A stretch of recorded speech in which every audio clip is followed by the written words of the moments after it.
Black Forest, Part 1, Before. The report came in on September 29, 2007. A woman named Olga Voloshyuk, age 31, failed to return from the forest near Verkhovyna in the Ukrainian Carpathians. She went to collect mushrooms. She was found 3 days later sitting beneath a pine tree, head tilted sideways, eyes rolled back. A basket full of mushrooms. A knife beside her. Nothing else. The medical examiner called it a heart attack. But she had no heart condition. No prior illness. No reason to die. The locals knew better. They knew something else had happened. They knew because this wasn't the first time. Every decade, someone disappeared into the Black Forest. And not everyone returned. But no one talked about it. Some things were better left unspoken. That's the world I walked into on October 3, 2007. My name is Maxim Havrilenka. I'm a journalist. I came to Verkhovyna looking for a story. A real story. Not politics. Not corruption. Something that would make people listen. I found the story immediately. Part 2. The interviews. I spent my first 2 days talking to locals. They were reluctant at first. People in small villages don't trust journalists. But after a few drinks at the local tavern, they loosened their tongues. Maria Stepanenko lost her son in 1994. 19 years old. He went hiking in the Black Forest and never came back. She still has his room exactly as he left it. Why didn't he come back? I asked her. She stared at the photograph on her wall. A young man, smiling, holding a hiking stick. Because the forest keeps what it takes, she said simply. It doesn't give back. I wrote that down. It would make a good quote for the article. The priest at the Church of St. Michael was more forthcoming. Father Vasil was old, maybe 70, with hands that shook when he held his tea. There have been disappearances, he admitted, for generations. A pattern emerges every 10 years, usually in October, always in the Black Forest, always the same result. Which is, some return, most don't. The ones who return are different. They're not sick. They're not injured. But something in them is gone. Their light, maybe. Their certainty about who they are. They move to other towns within a year. They never want to talk about what happened. What do you think happens to them? The priest looked out the window at the dark line of trees visible in the distance. I think the forest is hungry, he said. And I think it likes to play with its food before it eats. That night, I found a note slipped under the door of my room at the guest house. No signature, typed on an old machine with crooked letters. If you want to know the truth, come to the Black Forest on Saturday, October 6th. Western entrance, near the ruins of the old mill. Arrive at 5 p.m. Come alone. Leave your phone. We will show you what the tourists never see. We will show you what remains. If you don't come, we will come to you. Part 3. The warning. I showed the note to my landlady, a woman named Irina. Her face went white. Don't go, she said immediately. I'm telling you, don't go. Why not? Aren't you curious what they want? I know what they want. They want you to see. They want you to understand. And once you understand, you can never stop understanding. You carry it with you forever. That's superstition. Is it? She tore the note to pieces. Tell me, why do you think the police never solve these cases? Why do you think they close them immediately? No investigation, no autopsy, no questions asked. I didn't have an answer. Because, Irina continued, the police know what's in the Black Forest. They've known for decades. And they've made a deal with it. They don't investigate and it doesn't come for them. It only takes the ones it chooses. The curious. The greedy. The ones who ask too many questions. You're saying the forest is alive? That it's choosing victims? I'm saying you should leave Verkhovyna while you still can. Tonight. Don't wait for Saturday. Don't even think about it. But I wasn't going to leave. I was a journalist. This was the story of my life. A real mystery. Something I could investigate, document, prove. Something that mattered. I decided to go. Part 4. The forest edge. Saturday afternoon was beautiful. Clear sky, cool air. The kind of day that makes you think nothing bad could possibly happen. I wore a jacket and good shoes. I told Irina I was going into town. She knew I was lying. She didn't stop me. The western entrance to the Black Forest was exactly where the note said it would be, near the ruins of an old mill, half buried in vegetation and time. The forest started immediately after, a wall of tall pines and dark undergrowth. I saw him before I entered, an old man standing at the edge of the trees. He wore a dark coat and his eyes were the color of wet stone. "Father Vasil?" I asked, though I knew it wasn't the priest. "My name is Anatoly Kovar," the man said. His voice was calm, almost gentle. "I lived in this village. I disappeared in 1983. I've been waiting for you. How did you know your name? Know you would come? Because the forest told me. Tells us everything. Come, walk with me. We have time before the sun sets. And there are things you need to see. I should have run then. I should have gotten back in my car and driven away. But I didn't. I followed him into the trees. The forest was quiet. Too quiet. No birds. No wind. Just the sound of my footsteps on the dry ground, and the whisper of something moving just beyond my vision, keeping pace. "The first thing you should understand," Anatoly said, "is that this place is not what you think it is. It's not a forest.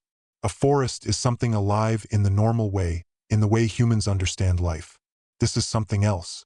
Something that learned to wear the shape of a forest the way you wear clothes. That's impossible. Many things are impossible until you see them with your own eyes. Keep walking. You'll understand soon enough." We walked for maybe 30 minutes. The light was getting dimmer, the shadows deeper. Then we came to a clearing. Part 5. The tree. The tree in the center of the clearing was ancient. Not tall, but impossibly wide. Its bark was black, like burned wood. But when I looked closer, I saw it was covered in something else. Patterns. Symbols. And underneath them, faces. Faces pressed out from inside the wood, as if thousands of people were trying to push their way out from beneath the bark. Hanging from the branches were objects. Watches. Photographs. Children's toys. Jewelry. Each one marked someone. Each one told a story. "How many?" I asked. 217 that we know of," Anatoly said. "But the tree doesn't always remember the oldest ones. They've been absorbed too long. They've become part of it." "You mean they're dead?" "No, that would be better. They're preserved, kept, stored. The forest collects people the way you collect information for your articles. Each person is a story. Each story is kept, remembered, contained within the bark. Sometimes, if they're not too far gone, they remember being human. Sometimes they still scream." I looked at the faces in the wood. Some of them were moving, slowly, writhing, trapped. "This isn't real," I said, "but I could see it. I could see everything." "It's as real as you are," Anatoly replied. "We're real. You're becoming real. Soon enough, the difference won't matter anymore." That's when I heard my name. "Maxim." I turned. Nothing there. "Maxim" came from the tree. Not from one voice, but from many voices speaking in unison, all of them saying my name. "We've been waiting for you," the voices said. "The forest has been waiting. It knew you would come. It's always known. It's been saving a place for you beneath the bark. A place where you can tell your story forever." I ran. Part 6. Deeper. I crashed through the undergrowth, branches tearing at my face, roots trying to catch my feet. Behind me, I could hear them coming. Not just Anatoly anymore. Others. Dozens of others. The collected dead. The forest's collection. Moving through the trees with a sound like wind through a graveyard. I didn't think about where I was going. I just ran. But the forest was getting thicker. The trees were getting closer together. The darkness was becoming almost solid. Then I burst through into another clearing. This one was different, smaller, and in the center stood a young woman. She couldn't have been more than 30. She wore a dress that had once been white but was now gray with age and dirt. Her hair reached to the ground. Her skin was pale, almost transparent. When she turned to look at me, I saw that where her eyes should have been, there were only empty sockets. Just darkness. Infinite darkness. "Don't run from us," she said. Her voice was sad. "We're lonely. We've been so lonely here for so long." She took a step toward me. Her fingers were too long, too thin. Her joints bent in ways that human joints shouldn't bend. I ran again. Part 7. The choice. I ran for I don't know how long. Time doesn't work right in the Black Forest. It might have been minutes. It might have been hours. The light was fading. The sky above was turning from gray to black. Then I saw it. Path. A real path, not overgrown, not twisted. A path that led out of the forest. I could see the edge. I could see the road beyond. I could see lights, civilization, safety. I ran harder than I'd ever run in my life. My lungs burned. My legs screamed. Behind me the sounds grew louder. The forest was angry now. Branches whipped across my back, drawing blood. Roots erupted from the ground.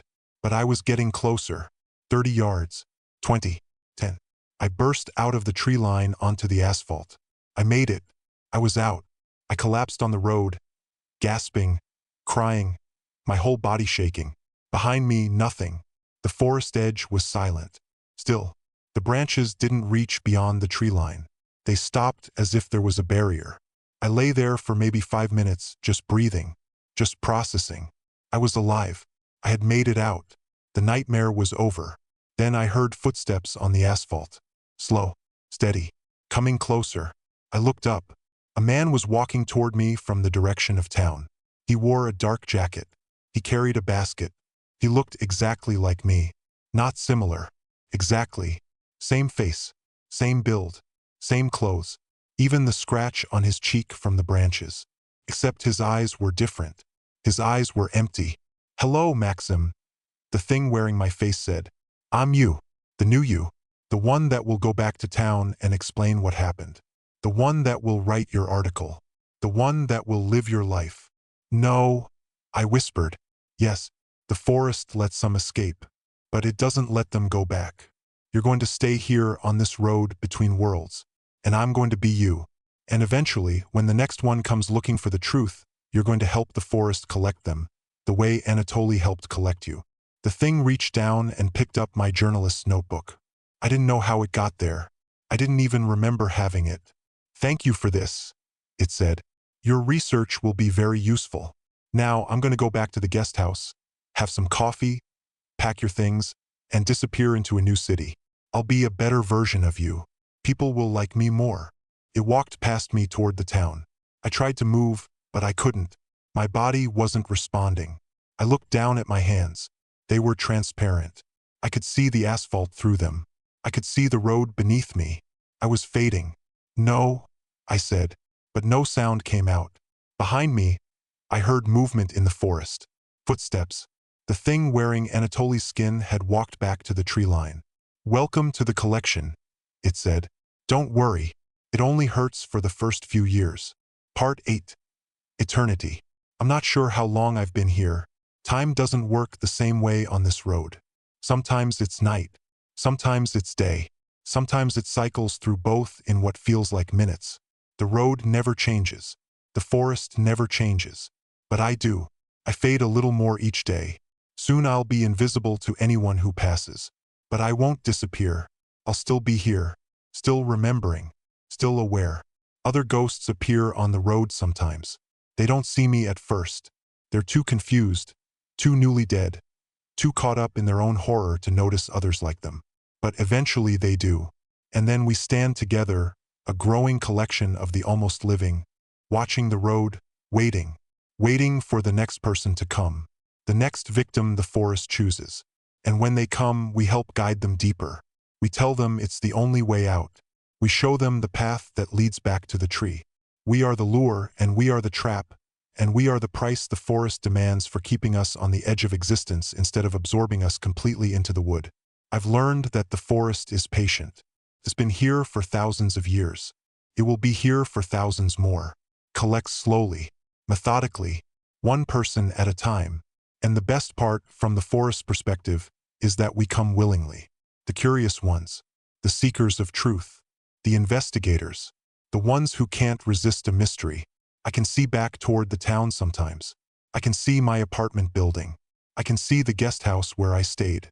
And sometimes I see myself, the new me, the forest's version of Maxim Havrilenka. He's living my life.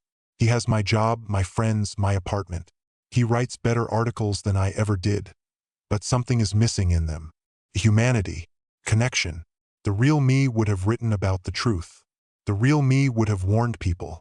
But the forest version writes about interesting historical mysteries, unexplained phenomena, things that are just curious enough to make people come to Verkhovyna, to visit the Black Forest, to take walks in October when the leaves are falling and the trees are dark and the forest is hungry. He's very good at his job. Part 9. The New Arrival. I've been here for 4 years when the next one comes. She's a woman, maybe 40, with a camera around her neck. She's a photographer. She read one of the articles the Forest Maxim wrote about the mysterious atmosphere of the Black Forest in autumn. She wanted to capture it. She comes at sunset just like I did, just like so many others before me. I watch her walk down the road toward the western entrance. I want to warn her. I try to speak, but sound doesn't come out anymore. I'm too far gone. I'm mostly just memory now, barely holding on to the shape of a person. But even if I could speak, I wouldn't warn her. That's the thing about the forest. It doesn't just collect bodies. Collects hope. Collects the desire to help. It turns your compassion into a weapon against the next person. So I stand on the road with the others and I watch her walk into the trees. And I wait for her to come back out as something else. Part 10. The Message. If you're reading this, you're probably wondering how I'm able to tell this story. How can someone who's been dead for 4 years still communicate? The answer is, I don't know. Maybe the forest allows it because it feeds on fear. Maybe this story reaching you is just another way the forest hunts. Maybe I'm not even the one telling you this. Maybe it's the forest speaking through me, using my voice, my memory, my remaining consciousness to lure the next victim. Maybe that's exactly what it is. But I'm going to tell you the truth anyway, because even if I'm just a puppet, even if every word is being filtered through something ancient and hungry, the truth needs to be told. The Black Forest is real. The collection is real. The thing that lives in the trees, that wears the shape of a forest, that has learned to hunt humans so perfectly that it makes the victims complicit in their own capture. That's all real. There are things in those woods that were human once. Hundreds of them, maybe thousands. Most of them are so absorbed into the tree that they're not people anymore. Their memory, their story, they're the whispers you hear when the wind blows through the pines. Some of them still have enough consciousness left to remember their names, to remember that they were real. Those are the ones that suffer most. But even their suffering doesn't matter. The forest feeds on it, and it keeps them going, keeps them aware and screaming in the dark of the wood. If you go into the Black Forest, don't think you can escape by running. The forest is faster than that. Don't think you can hide. The forest knows every inch of itself. Don't think you can fight it. It's older than human civilization, and it's infinitely patient. And don't think it will let you go. Some things escape to the road like me, but escape is just another cage, a different kind of trap. We stand here, fading, aware, watching, helping the forest hunt more. We are the evidence that death is not the worst thing that can happen to you. The worst thing is becoming part of the forest's collection, becoming a story that never ends, becoming a voice in the trees that no one can hear. Epilogue, Return. The journalist they caught, the real Maxim Havrilenka, published one more article before he faded completely. It was titled The Mystery of Verkhovyna, a village frozen in time. It was beautiful. It made people want to visit. It made people curious about the folklore, the history, the interesting atmosphere of this remote corner of Ukraine. Readers loved it. It won awards. The forest loved it too, because every person who read it, every tourist who came to investigate, every truth seeker and mystery lover who walked into those woods, they all fed the collection. The forest didn't need to hunt anymore. It just needed to inspire, and humans did the rest. I wonder sometimes if that's the real genius of it. Not that it can kill, but that it can use human nature against us. Our curiosity, our need to understand, our compulsion to investigate the inexplicable. The forest isn't evil, I've learned. Evil implies intention to harm. The forest just eats. It's hungry, and it has found the perfect food source. Us. We're standing here on the road now. Dozens of us. Hundreds maybe. We're fading together, becoming less visible every day. Soon we'll be nothing but shadows on the asphalt, phantoms that people will drive past without noticing. But we'll still be here, still aware.